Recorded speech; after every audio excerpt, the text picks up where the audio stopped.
Hola, muy buenos días, bienvenidos una vez más a su canal, Sintonizando el Derecho, con mis amigos Grecia, Fernando, Karina y su servidora, Lisbeth.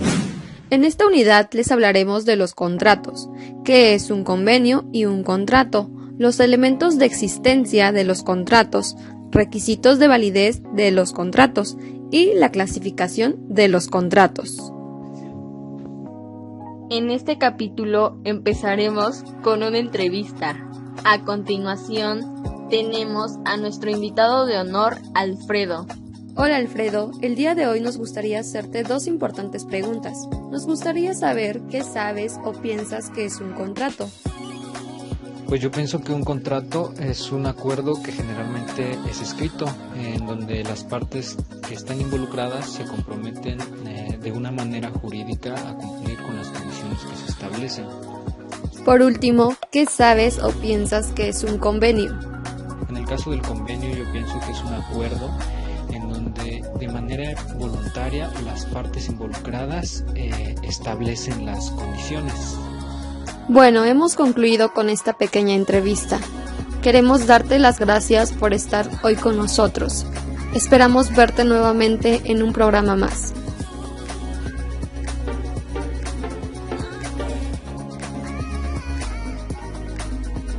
Existen dos tipos de contrato de trabajo.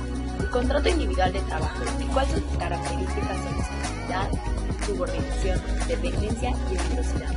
Los elementos del contrato individual de trabajo son el de existencia y el de validez. En tu contrato tienen que venir especificadas las condiciones de trabajo y por cumplirlo por ambas partes. Si no existe el contrato, tú tienes los mismos derechos.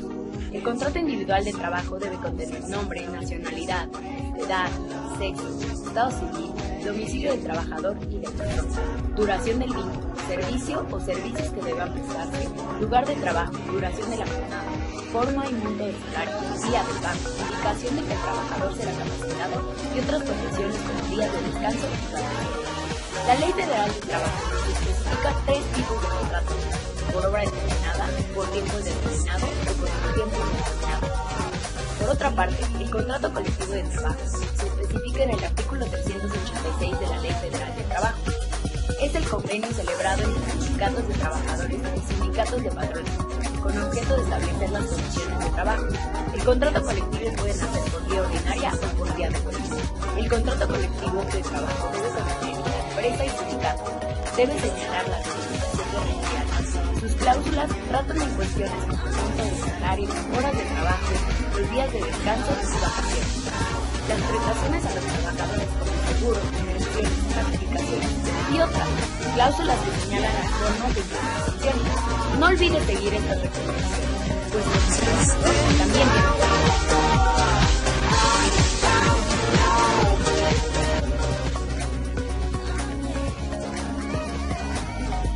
Para dar inicio, debemos saber qué es un contrato y un convenio. A continuación, mis compañeros y yo lo explicaremos. El convenio, según el Código Civil Federal del artículo 1792, dice que es un acuerdo de dos o más personas para crear, transferir, modificar o extinguir obligaciones. Y según el artículo 1793, los convenios que producen o transfieren las obligaciones y derechos toman el nombre de contratos. Hay que saber diferenciar estos dos términos, pues, aunque creamos que son lo mismo, no es así. Un ejemplo de contrato sería un contrato de compra-venta. En este, el vendedor se obliga a entregar la cosa que vende y el comprador a pagar el precio convenido por ella. Y un convenio podría ser el de pago, pues es un documento mediante el cual acreedor y deudor llegan a un acuerdo para saldar una deuda. Entonces, al contrato se le ha dejado la función positiva y al convenio el sentido estricto. Le corresponde la función negativa de modificar o extinguir esos derechos y obligaciones, y al convenio, latus sensu, comprende ambas funciones. Por otra parte, explicaremos los elementos para la existencia de un contrato. Uno de los elementos es la declaración unilateral de voluntad. Esto se refiere cuando una persona se impone obligaciones por su propia voluntad y le otorga facultades a otra persona para exigir el cumplimiento. En este elemento podemos encontrar una clasificación y según el artículo 1861, el que por anuncios u ofrecimientos hechos al público se comprometa alguna prestación en favor de quien viene determinada condición o desempeña cierto servicio, contrae la obligación de cumplir lo prometido. Una promesa de gratificación es un acto jurídico unilateral por el que una persona hace una oferta pública de gratificación a personas inciertas o indeterminadas para realizar un determinado acto o conseguir determinado resultado. Un ejemplo de este tipo de promesa es cuando llegas a perder algún objeto que tiene un valor importante para ti y a través de estos medios publicas una recompensa. Si alguna persona te devuelve este objeto, estás obligada a darle la recompensa que hayas dicho. Bien, ahora hablaremos sobre el concurso de promesas de recompensas. Este consiste en que si una organización emite una convocatoria con las bases para que se puedan inscribir para un concurso, el ganador tendrá el derecho a exigir su premio. También esta obligación es un vínculo jurídico, en virtud de cual una persona llamada deudor se encuentra obligada jurídicamente con otro denominado acreedor a realizar una prestación de dar. Para que haya un contrato es necesario que primero haya acuerdo de voluntades de ambas partes. Este contrato de voluntades se denomina consentimiento, dado que sin él no hay contrato. Debemos considerarlo como un elemento constitutivo del mismo e indudablemente es el más característico de esta especie de los actos jurídicos que estamos analizando, el contrato. El consentimiento se lleva a través de un proceso en donde intervienen ambas voluntades. De ellas, una es la que propone la realización de contrato y la otra es la que asiente sobre el mismo. El contrato implica la integración de dos voluntades inicialmente distintas, opuestas, pero que llegan a una coincidencia, pues al combinarse ellas encuentra su satisfacción. En un contrato debe de haber un objeto. El objeto debe ser determinado o determinable jurídica y físicamente posible. En otras palabras, el objeto son los bienes o servicios que están contemplados en el contrato. También hablaremos sobre los requisitos de validez del contrato. Trataremos especialmente la capacidad, la forma y el objeto, motivo o fin lícito.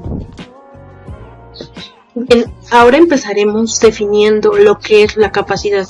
Bueno, esta se refiere a la idoneidad que tiene una persona para hacerse responsable de sus actos. El segundo requisito es la forma. Según el artículo 1832 del Código Civil Federal, dice lo siguiente: en los contratos civiles de cada uno se obliga en la manera y términos que aparezca que quiso obligarse, sin que parezca la validez del contrato, requieran formalidades determinadas, fuera de los casos expresamente designados por la ley. Como mencionamos anteriormente, es necesario que se realice un acuerdo de voluntades o llamado también consentimiento. En este entra el tercer requisito para que el contrato sea válido. Así es, la ausencia de vicios es necesaria en el acuerdo de voluntades, es decir, que la voluntad se exprese sin vicio alguno, ya sea error de cálculo o de hecho, de dolo o mala fe, violencia por temor reverencial, una voluntad libre, definida y cierta llamada ausencia de vicios en la voluntad. Explicaremos en qué consiste cada uno de estos vicios que podrían afectar este elemento, los cuales se encuentran redactados en el Código Civil Federal del artículo 1812 al artículo 1823. Empezaremos con el dolo o mala fe. Según el artículo 1815, se entiende por dolo en los contratos cualquier sugestión o artificio que se emplee para inducir a error o mantener en él a algunos de los contratantes, y por mala fe, la disimulación del error de uno de los contratantes, una vez conocido. Según el artículo 1813, el error de derecho o de hecho invalida el contrato cuando recae sobre un motivo determinante de la voluntad de cualquiera de los que contratan, si en el acto de la celebración se declara ese motivo, o si se prueba por las circunstancias del mismo contrato que se celebró, en el falso supuesto que lo motivó y no por otra causa.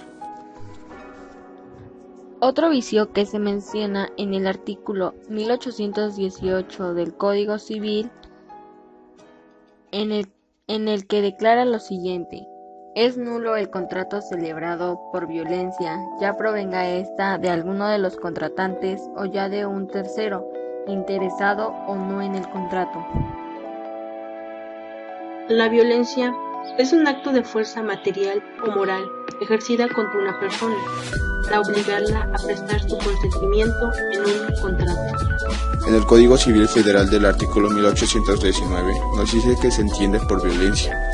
Hay violencia cuando se emplea fuerza física o amenazas que importen el peligro de perder la vida, la honra, la libertad, la salud o la parte considerable de los bienes del contratante, de su cónyuge, de sus descendientes, de sus ascendientes o de sus parientes colaterales dentro del segundo grado.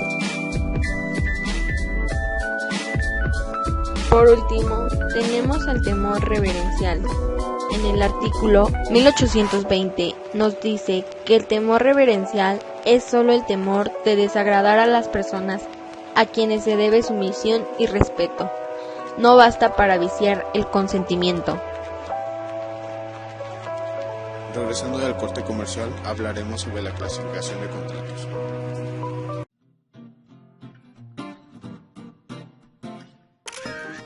Saber lo que tienes y lo que quieres puede hacer la diferencia. La clave es negociar. Si lo firmas, tu empresa se protege y todos ganan más. Cuando llegas a un arreglo, evitas demandas innecesarias. Los resultados exitosos son producto de buenos acuerdos. Quiero que mis empleados se sientan tranquilos de trabajar en mi empresa. Cada vez más gente busca ser un gran emprendedor. Dale seriedad a tu empresa con el sistema Nomilinea y su editor de contratos. Con Nomilinea podrás personalizar el documento con los datos de todos tus trabajadores, editar o agregar las cláusulas para un mejor acuerdo con tus empleados, imprimir todos los contratos que quieras.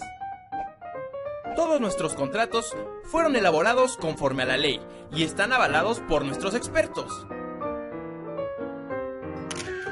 Yo sí quiero que el país sea mejor, por eso me uno a la formalidad. Edita tus contratos con el sistema Nomilinea. El acuerdo lo haces tú.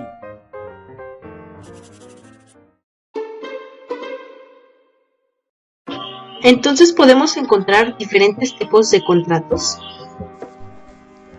Sí, estos se clasifican en contratos de transmisión de dominio, contratos de transmisión de uso, de custodia, de prestación de servicios, de gestión colectiva, de garantía y por último, el contrato de adhesión.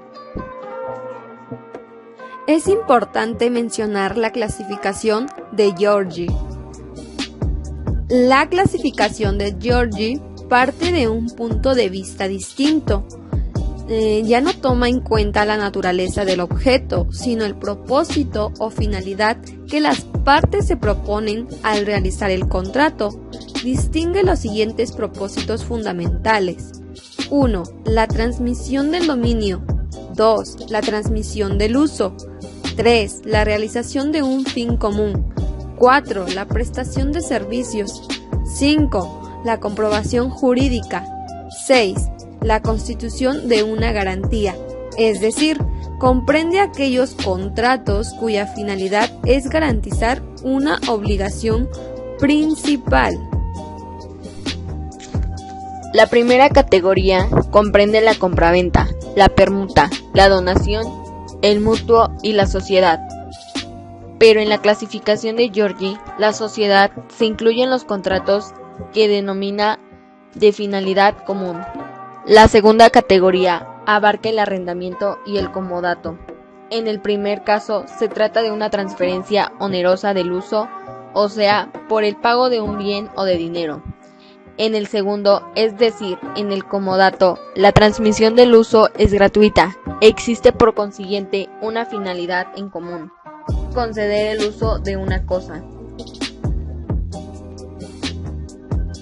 Empezaremos a hablar del contrato de transmisión de dominio. Es importante mencionar que hay diferentes tipos. Primero, la permuta es un contrato por virtud del cual cada una de las partes transmite a la otra la propiedad de una casa o cambio de la que a su vez recibe en propiedad. Esto es, según Rojina. Segundo, dice el afecto del artículo 2327.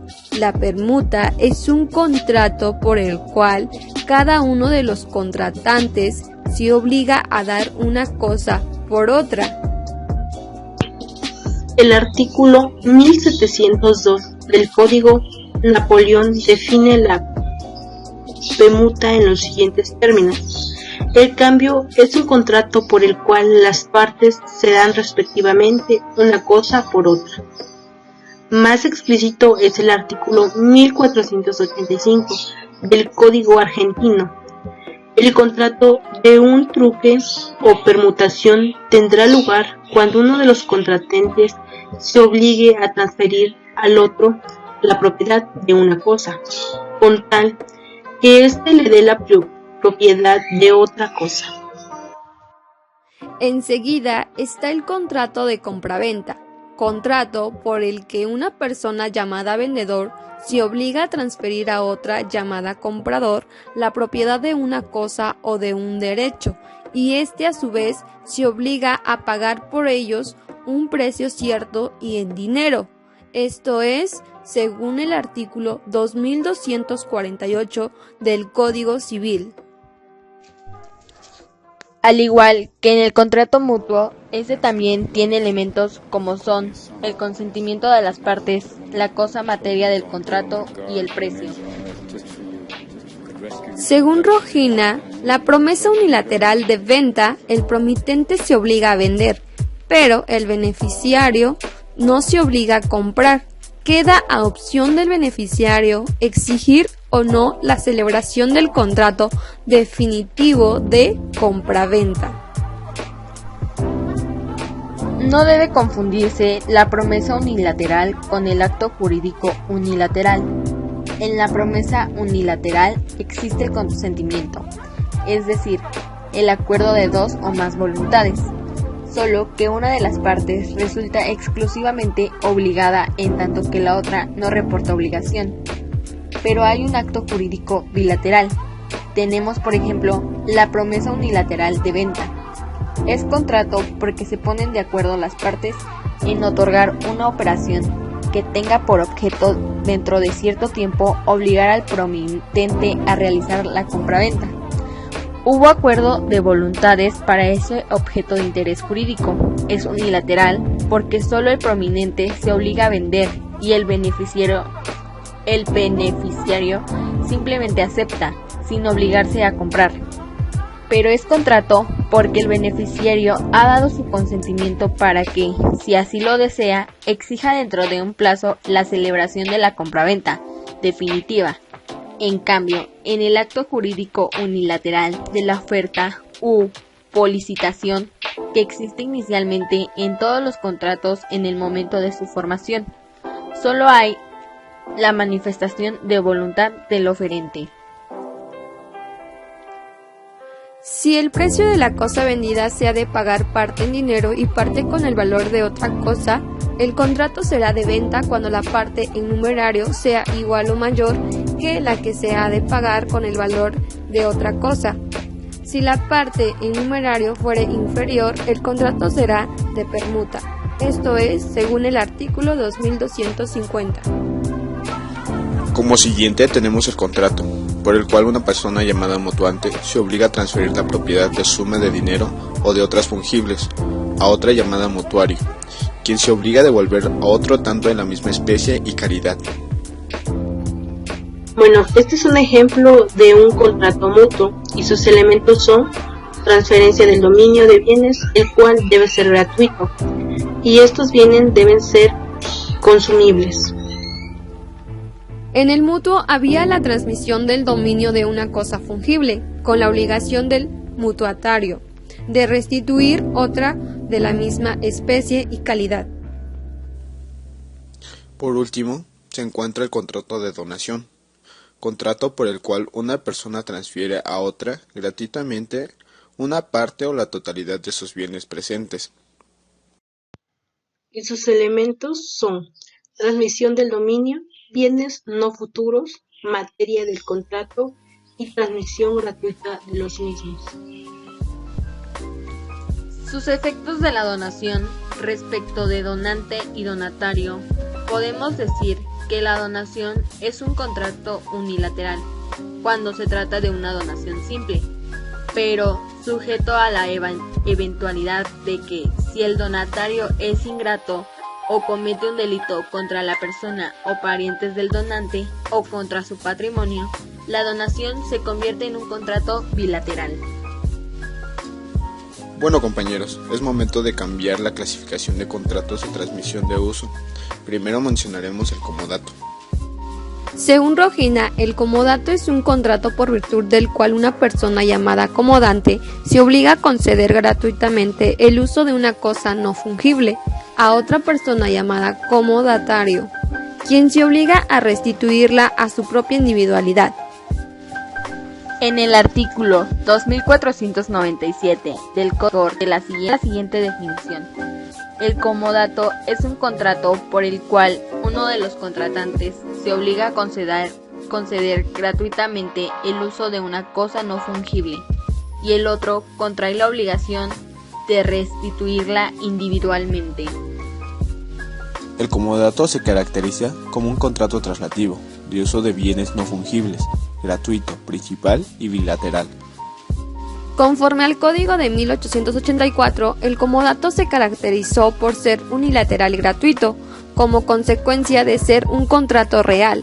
El Código en vigor considera que el comodato es consensual, que existe antes de la entrega de la cosa por la simple obligación del comodante de realizarla después, para conceder el uso de la misma.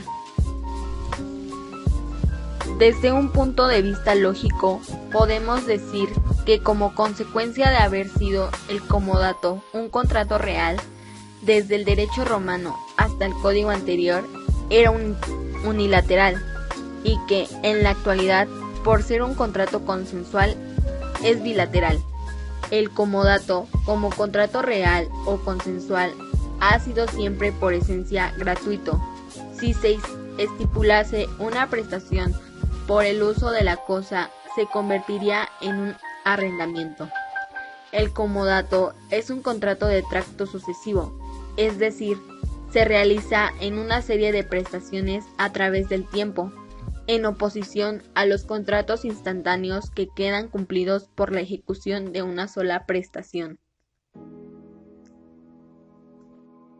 Después tenemos el contrato de arrendamiento. Es el contrato por el que ambas partes se obligan recíprocamente, una a conceder el uso o goce temporal de una cosa y la otra a pagar por ese uso o goce un precio cierto. Esto es según el artículo 2398 del Código Civil.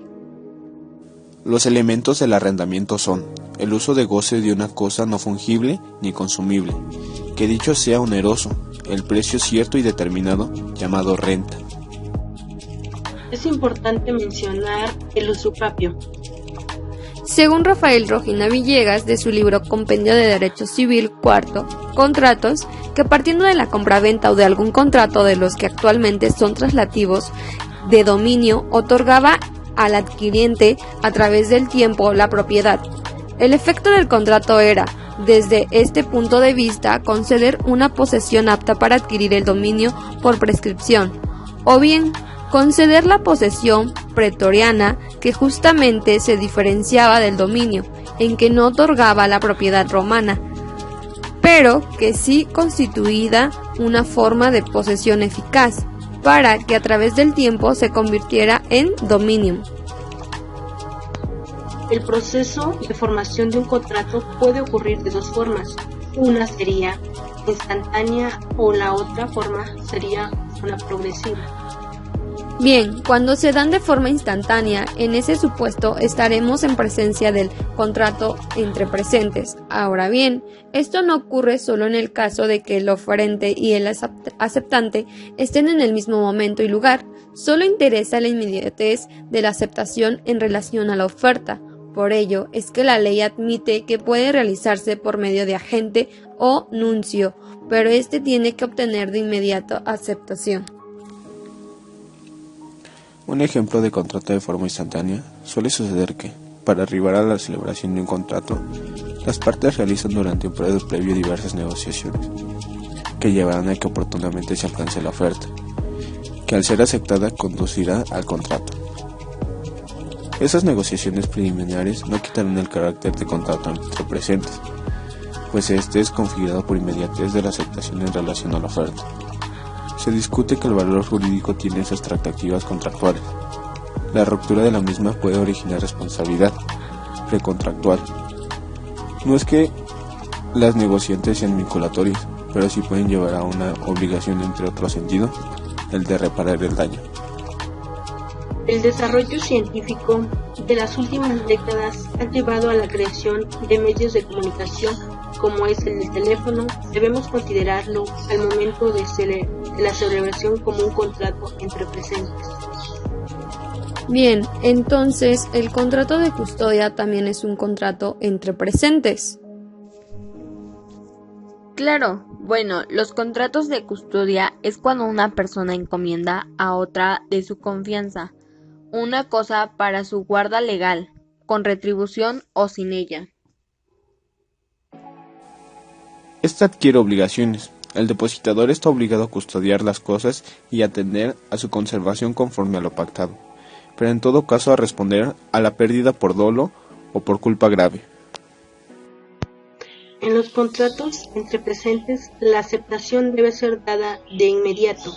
Se la debe percibir instantáneamente. El proceso de formación progresiva es cuando la aceptación a la oferta no es dada en presencia del que emitió esta oferta. Se configura el contrato entre ausentes. Es importante el estudio de esta categoría a los efectos de determinar el lugar y el momento en el que se perfecciona el mismo. Ejemplo típico de contrato entre ausentes es el concluido por correspondencia, sea epistolar o telegráfica. También se concluye el celebrado por medio de agentes, pero en el supuesto de que estos no estén encargados de traer una respuesta, pues si lo están, sería un contrato entre presentes. En el camino hacia la conclusión del contrato puede ocurrir que las partes alcancen el acuerdo sobre ciertos elementos esenciales del contrato, pero no sobre todos, dejando la determinación de los elementos faltantes para un acto posterior. El documento que fija los puntos sobre las que hay acuerdo se llama minuta o puntualización o borrador. El desarrollo científico de las últimas décadas ha llevado a la creación de medios de comunicación. Un ejemplo de esto es Telex. Este se le considera que es de un contrato entre ausentes, pues esto depende si las partes están o no en comunicación directa. En los contratos entre ausentes, desde que se emite se considera que se perfecciona el contrato. Ahora hablaremos acerca de las predisposiciones de las cláusulas de algunos contratos. El contrato de opción surge un derecho perfecto para uno de los contratantes y sometido a su vez exclusiva voluntad, que puede o no ejercer, pues le es potestativo.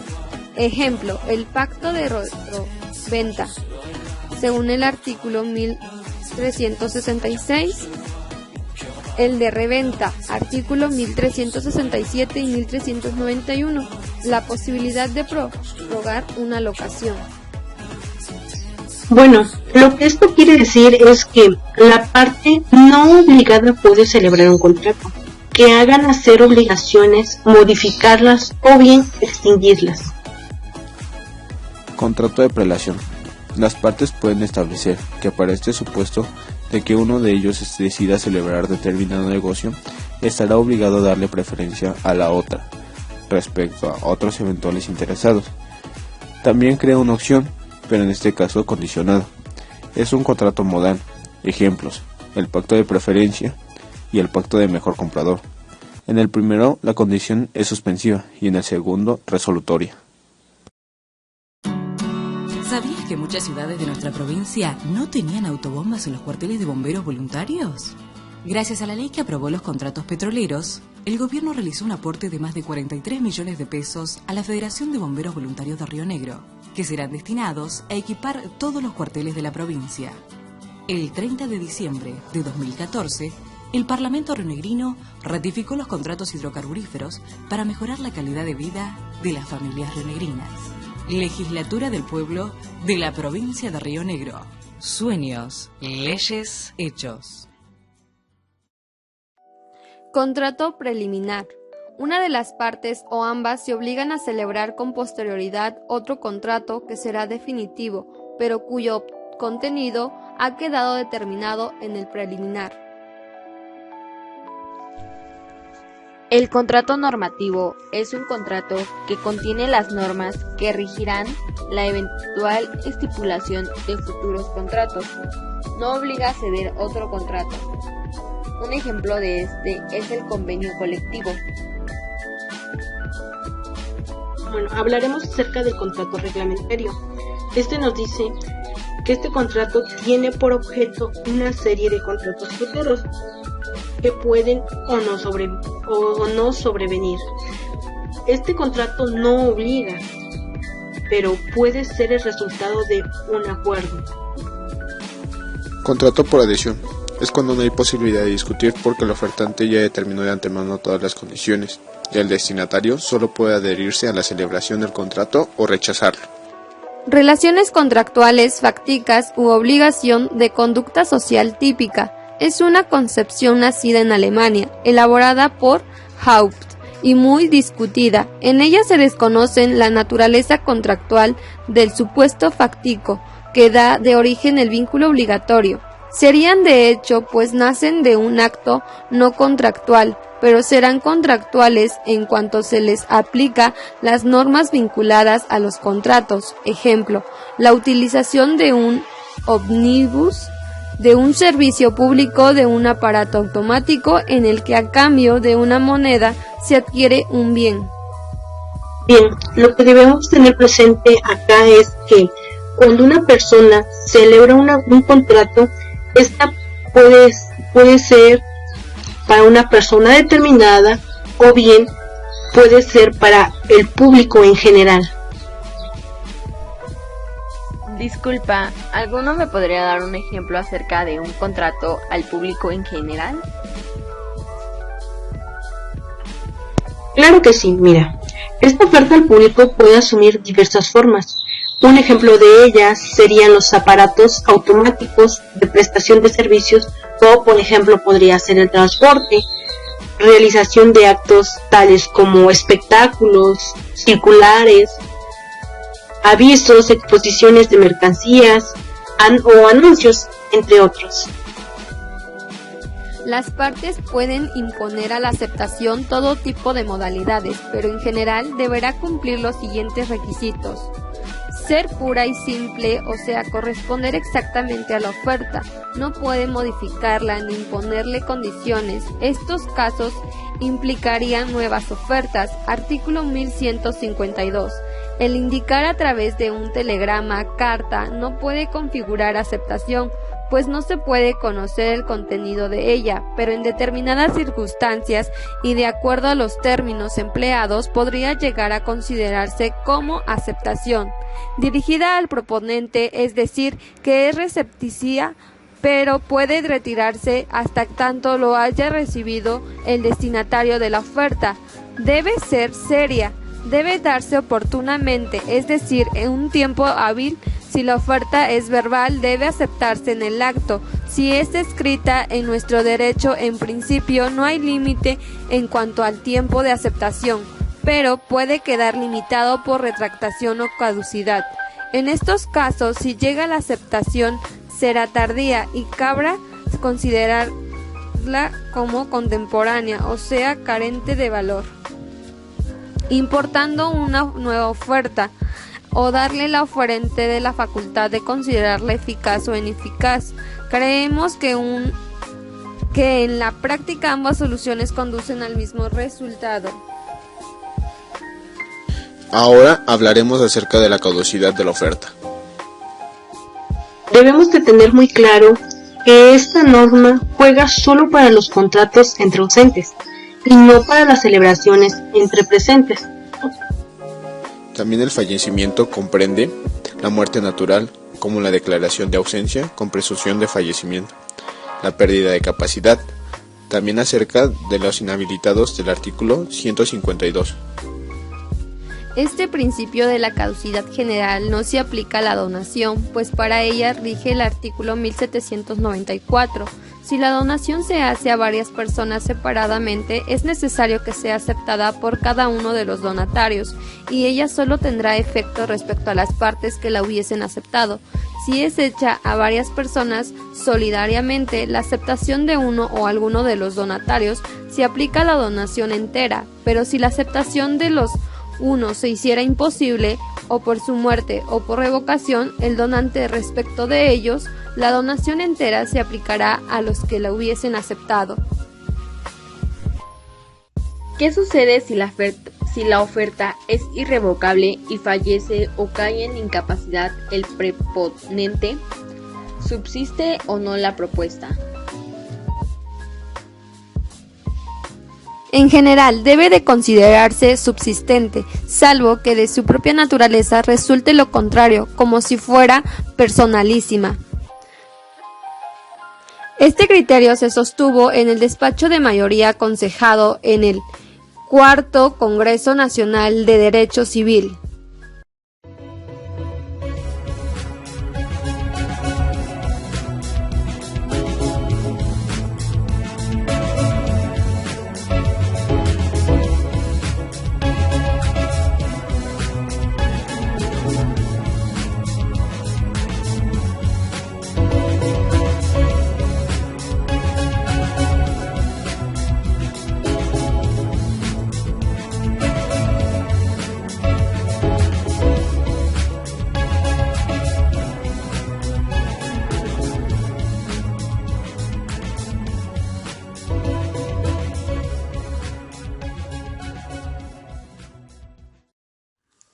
Hemos llegado al final de nuestro programa. ¿Alguien gusta comentar algo?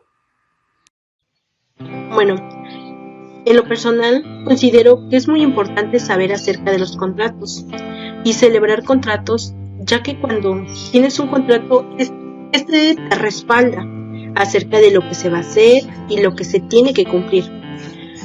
Como vimos, podemos encontrar contratos los cuales podemos hacerlos ya sea a una persona determinada o al público en general. Como bien checamos que cuando es al público en general, como que tiene más dificultades, o bueno, no dificultades, pero sí como que tiene que ser como más preciso, porque este va dirigido a ciertas personas, a un gran número de personas. Entonces como que se evalúan más aspectos, entonces como que sí es más importante. Bueno, cuando es una persona determinada no hay tanto problema, sino cuando es lo segundo, como ya les había mencionado, pues tanto la doctrina como legislativamente se discuten si son o no son válidas.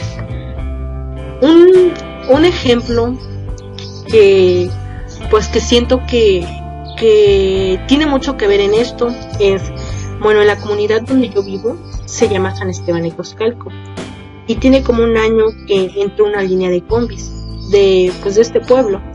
Anteriormente solo había combis del municipio de San Antonio Cañada, y la mayoría de las personas que vivimos en el pueblo de San Esteban teníamos problemas, ya que la mayoría de la población tiene que salir ya sea por trabajo o por la escuela. Entonces había ocasiones en las cuales las combis bajaban muy llenas, principalmente en las mañanas, y en lo que es el mediodía, bajaban muy llenas, y pues la mayoría de personas de acá, de San Esteban, pues no se podían ir en esas combis porque pues ya no entraban, o había veces que los mismos choferes no les gustaba levantar gente de acá. Entonces lo que teníamos como que ese problema. Entonces como ya les decía, hace como un año hubo una persona en la cual decidió meter una línea de combis acá, y pues ya así pues solucionó un problema, ¿no? Porque ya nos podíamos ir, ya no había problema de que llegabas tarde, o cosas así. Entonces pues nos benefició mucho, la verdad. Pero pues resulta que aquí hubo un problema entre las combis de San Antonio, porque al haber combis de acá, pues muchas personas ya no se iban en las de San Antonio, sino que esperaban estas combis, ya que tenía como que más cosas positivas. Una de ellas era que los choferes que manejaban esas rutas no eran de acá, eran de fuera. Entonces, por lo mismo de que eran de fuera, eran muy respetuosos y pues manejaban muy bien, la verdad, lo que las combis de San Antonio no lo hacen. Van corriendo mucho, y pues a veces pues, cuando tú vas parada, o sea, puede ocurrir un accidente, y pues estas no, eran como que era muy muy cómodo viajar en esta línea de combis. Entonces resulta que porque había muchos problemas en una ocasión, las personas se cansaron de que les hicieran feo a los choferes de estas líneas, porque pues lo que querían era aburrirlos para que saliera esta línea de combis y pues ya ellos se quedaran igual que siempre, ¿no? Entonces lo que la gente hizo fue pararse, cerrar la calle y no dejar pasar a las combis del municipio de San Antonio. Entonces en el centro de esta población de San Esteban se reunieron todas las personas, y pues llegaron las combis de San Antonio, se bajaron la gente de San Antonio, y pues hubo peleas y así. Pero pues llegó el presidente de San Antonio y el presidente de San Esteban, entonces se reunieron y hablaron acerca de cómo lo iban a hacer, a los concesionarios de las combis, de cómo lo iban a hacer, y pues llegaron a un acuerdo, hicieron reglamentos de qué es lo que iban a hacer y así. Entonces al final sí llegaron a un acuerdo, y entonces yo creo que es muy importante, como bien habíamos mencionado, tener contratos. ¿Por qué? Porque ahí dice lo que debes de hacer, lo que se debe de cumplir y cosas así, como que tienes un documento que te respalda, que puedes evitar cualquier tipo de problemas. Entonces, en lo personal, yo siento que en cualquier aspecto de la vida, en cualquier circunstancia que tú te encuentres, lo más importante es celebrar un contrato, porque pues tiene más cosas positivas. Bueno, desde mi punto de vista, tiene más cosas positivas negativas, porque pues te respaldas de eso. Entonces, siempre y cuando las dos personas estén de acuerdo, porque igual hay contratos en los cuales pues no se pueden celebrar porque una de las partes no está de acuerdo, pero pues si sí lo estuviera, entonces como que es como más viable tener un contrato. Bueno, eso es desde mi punto de vista. En lo personal pienso que es importante saber qué tipos de contratos existen, ya que en un futuro podemos hacer uso de estos. Me llamó mucho la atención el contrato de donación. Este puede ocurrir cuando estás llegando a tu vejez, entonces quieres que alguien cuide de ti, ya sea familiar o no. Y hay personas que solo se acercan por interés económico, entonces si cuidan bien de ti les dejas tu patrimonio, pero si no lo hacen con respeto puedes retroceder y no donarlo. Por último, me gustaría compartir que en lo personal cuento con una tarjeta de débito. Entonces, aunque esta no sea de crédito, hay ciertos requisitos que se piden para poder mantener la tarjeta. Claro, esto ya es un contrato que uno hace con el banco. Ellos guardan tu dinero y tú cumples con lo que se establezca. De acuerdo al tipo de tarjeta que solicites, serán estos requisitos.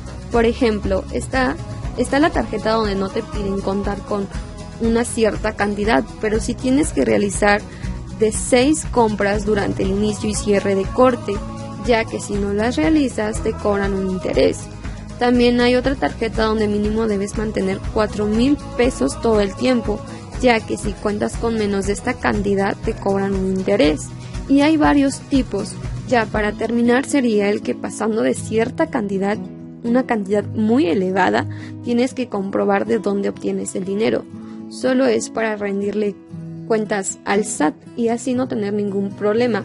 Claro, pero esto es cuando depositas una cantidad muy elevada del inicio al cierre de corte.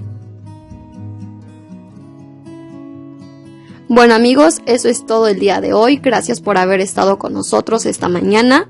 Esperamos les haya gustado este episodio y esperamos que nos puedan acompañar en el próximo episodio de Sintonizando el Derecho. Gracias.